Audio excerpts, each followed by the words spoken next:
Hello Solidity lovers, welcome to the video. In this video we will discuss about Solidity function. So without wasting any time, let's drive into video. ඉතින් අද අපි video එකෙන් කතා කරන්නේ මේ Solidity වල එන function ගැන. එතකොට දැන් function එකක් කියන දේ මොකක්ද කියලා සරලව කිව්වොත් හිතන්නකො කාර් එකක් ගන්නකො. කාර් එකේ තියෙන function මොනවද? කාර් එක accelerate වෙන එක function එක. කාර් එකේ signal light වැඩ කරනවා කියන්නේ තව function එකක්. එතකොට brake කියන්නේ තව function එකක් එකේ තියෙන. ඒ කියන්නේ කාර්යයන්. හරිද? function එකක් කියන්නේ කාර්යයන්. දැන් මිනිහෙක් ගත්තොත් මිනිහෙක් ඇවිදින එක කන එක මිනිහගේ තියෙන ෆන්ක්ෂන් හරිද? ඉතින් ඒ වගේම තමයි මේ ප්‍රෝග්‍රෑමින් ලැන්ග්වේජ් එකකට හමත් ප්‍රෝග්‍රෑමින් ලැන්ග්වේජ් එක ෆන්ක්ෂන් තියෙනවා. එක එක ප්‍රෝග්‍රෑමින් ලැන්ග්වේජ් එකට අදාළ එක එක කාර්යයන් තියෙනවා. හරිද? එතකොට දැන් Solidity ගත්තොත් Solidity වලින් අපි කරන්නේ ස්මාර්ට් කොන්ට්‍රැක්ට් ඩෙවලොප්මන්ට් කරන එකනේ. එතකොට හිතන්නකෝ අපි ERC20 token එකක් හදුවා කියලා. ඒ token එකේ මොනවද තියෙන function? token එක mint කරන්න පුළුවන් වෙන්න ඕනේ. ඒ කියන්නේ අලුතෙන් token හදන්න පුළුවන් වෙන්න ඕනේ. ඒක එක function එකක්. හරිද? එක ශ්‍රිතයක් ඒ මුළු program එකේම තියෙන එක ශ්‍රිතයක් තමයි එක function එකක් තමයි mint කරන්න පුළුවන් වෙන්නේ. ඊට පස්සේ තව function එකක් මොකද්ද? ඒ program එකේ තියෙන burn කරන්න පුළුවන් වෙන්නේ. අපිට අවශ්‍ය නැති වෙලාවට අපේ total supply එකෙන් coin අයින් කරලා දාන එක තවත් එක function එකක්. මේ වගේ විවිධ function තියෙනවා. හරිද? වෙන program එකක් ගත්තත් විවිධ function තියෙනවා. හරිද? එතකොට අපි function එකක් ලියන්නේ මෙන්න මේ විදිහට function කියලා දාලා හරිද? ඊට පස්සේ අපි function එකකට නමක් දෙනවා. හරිද? මේ නමක් දෙද්දී අපි අනිවාර්යෙන් camel case වලින් ලියන්න ඕනේ. camel case කියන්නේ පළවෙනි අකුර simple ඊට පස්සේ යෙදෙන වචන වල අකුරු capital. ඔයා හිතන්නකෝ number දෙකක් එකතු කරන්න අපි function එකක් ලියනවා කියලා. එතකොට අපිට ලියන්න පුළුවන් sum two numbers කියලා. හරිද? එතකොට මේ පළවෙනි අකුර අපි simple ලියලා ඉතුරු අකුරු ටික capital ලියලා තියෙන්නේ ඒ function එකේ නමේ. හරිද? වාක්‍යයේ. එතකොට sum two numbers. එතකොට අපි මෙතන වරහණක් දානවා. වරහණක් දාලා කරන්නේ මෙන්න මේක ඇතුලේ ලියන්නේ අපිට එන්න ඕනේ ටික. ඒ කියන්නේ input ටික. මේ function එකට ගන්න ඕනේ input ටික. එතකොට අපි two numbers දෙකක් එකතු කරනවා නම් අපිට ඉස්සෙල්ලාම මේ numbers දෙක අපි ඇතුළට ගන්න බෑ function එක ඇතුළට. එතකොට අපි ලියනවා u int ඒ අපි ඇතුළට ගන්න එකේ data type එක. එතකොට අපි ලියනවා a කියලා variable එකක් ලියනවා. variable ඉස්සෙල්ලා පාඩමෙන් කරා. මතක නැත්නම් උඩ වැටෙන කාඩ් එකෙන් ගිහින් බලන්න මේ වීඩියෝ එක. ඊට පස්සේ අපිට තව variable එකක් ඕනේ අපේ අනිත් number එක මේකට ගන්න. එතකොට තව variable එකක් දානවා uint කියලා b කියලා. හරිද?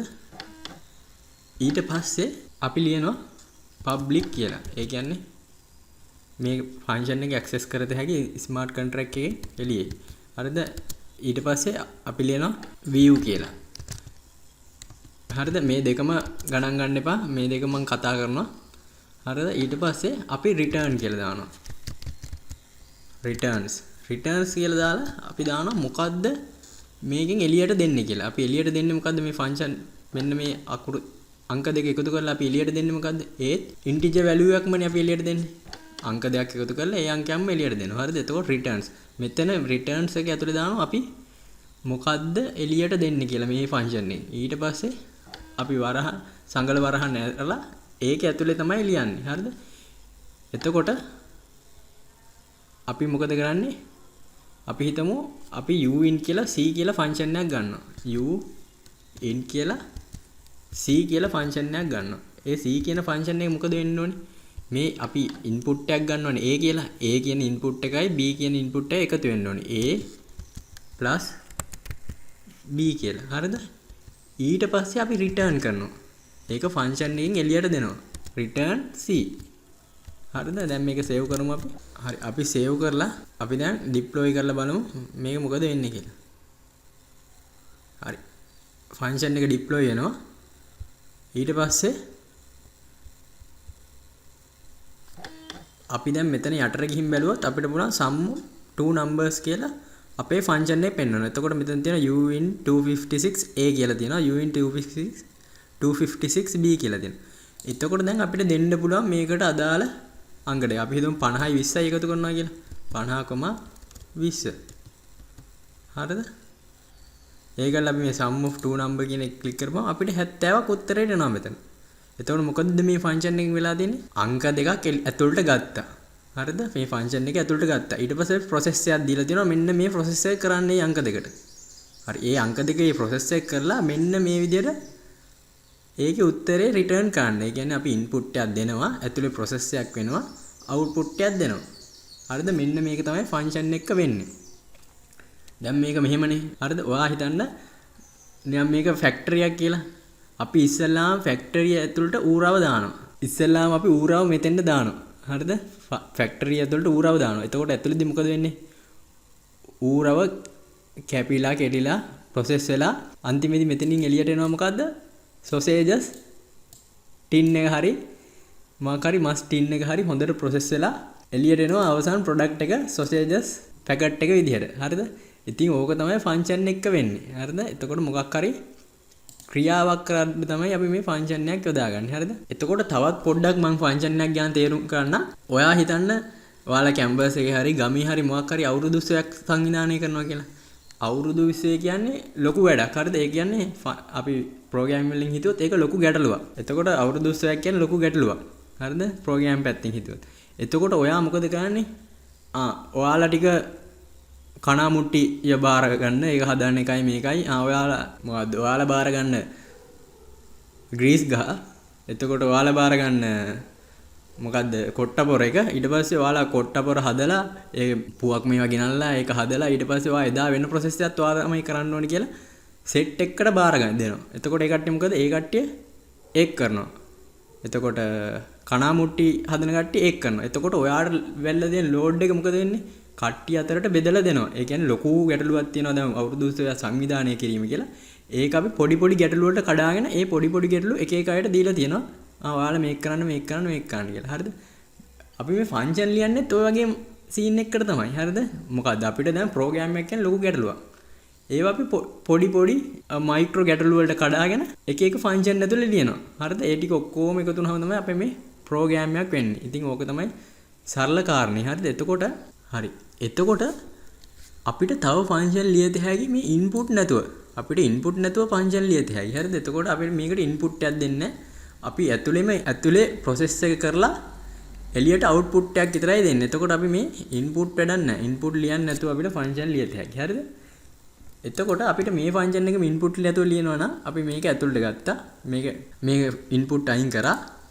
ඊට පස්සේ අපිට ලියත හැකි අපි මොකද්ද uint යන්නේ ගන්නෙ? uint a කියලා ගන්නවා 5යි කියලා.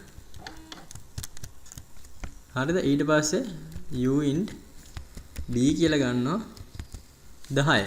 එතකොට ඉන්පුට් දෙක මේක ඇතුළෙමයි තියෙන්නේ. ඒ කියන්නේ අපි ඩයිනමික් ඉන්පුට් නෑ. දැන් මේකට දැම්මොත් ගත්තොත් අපි මෙතන ඉන්පුට් දැම්මම අපිට මෙතනින් ඕන ඉන්පුට් එකක් එයාට දෙන්න පුළුවන්. හරිද? මෙන්න මෙතනින් ඕන ඉන්පුට් එකක් දෙන්න පුළුවන්. අපි දැන් ෆන්ක්ෂන් ලියද්දී එනවා ෆන්ක්ෂන් ලියන්න ඉන්පුට් එන්නේ නැති අවස්ථා. හරිද? දැන් මේක හිතන්න මේක ඉන්පුට් එන්නේ නැහැ. එතකොට අපි මොකද කරන්නේ? මෙන්න මේ වගේ ඉන්පුට් එකක් දාන්න නැතුව ලියනවා. හරි. අපි දැන් මේක අයින් කරමු. අපි දැන් මේක ඩිප්ලොයි කරලා බලමු. හරි. ඒක ඩිප්ලොයි කරපුවාම මොකද උනේ? මෙන්න මේ විදිහට sum of two numbers කියලා තියෙනවා. අපි ඒක ක්ලික් කරපුවාම අපිට මේ numbers දෙකේ එකතුව එනවා.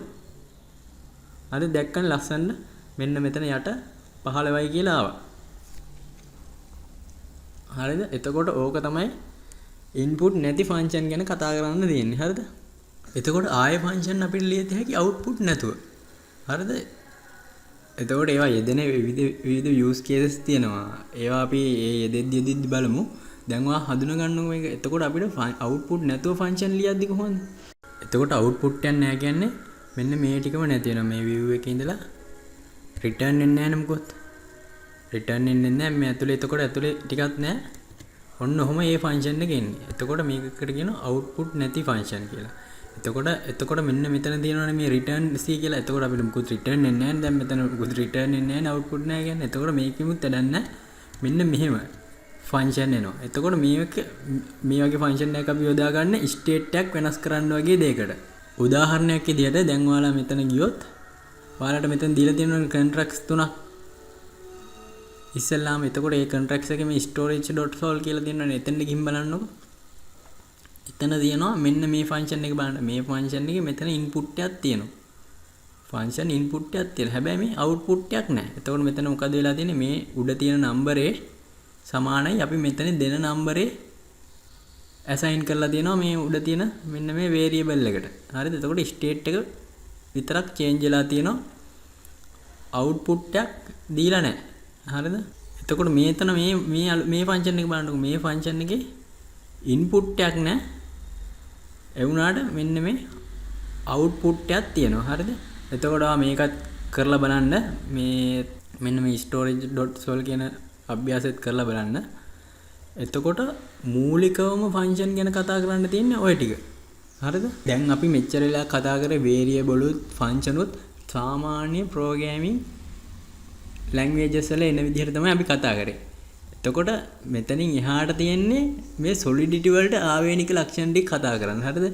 එතකොට දැන් අපි ඊළඟ වීඩියෝ එකකින් කතා කරනවා state variable, එතකොට scope ගැන ඔයගේ දේවල් ටිකක් ගැන කතා කරනවා. එතකොට අර අපි මෙතන ලිව්වනේ අර public කතාව එහෙම.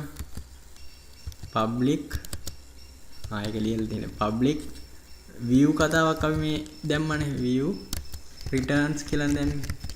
හරි ඕක එහෙම අපි කතා කරනවා. දැන්ට ඔයාලා ප්‍රැක්ටිස් කරද්දි මේ දෙක දාගෙන ප්‍රැක්ටිස් කරගන්න. අපි දැන් ඒක කතා කරපුවාම ඔයාලට හොඳට තේරෙයි යා මොකද්ද මේ කියන්නේ කියලා. හරිද? ওই ටික තමයි ෆන්ක්ෂන් ගැන අපිට කතා කරන්න තියෙන්නේ දැනට. හරිද? තව ෆන්ක්ෂන් ගැන අපිට ගොඩක් කතා කරන්න තියෙනවා.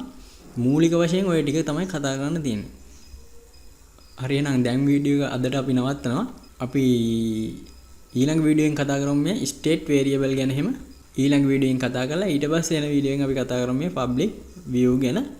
ඉතින් වීඩියෝ එක දාපු ගමන් ඔයාලට බලා ගන්න පුළුවන් notification එක on කරලා තියාගත්තා නම් එහෙනම් බොහොම ස්තුතියි. අපි එහෙනම් ඊළඟ වීඩියෝ එකෙන් හමු වෙමු.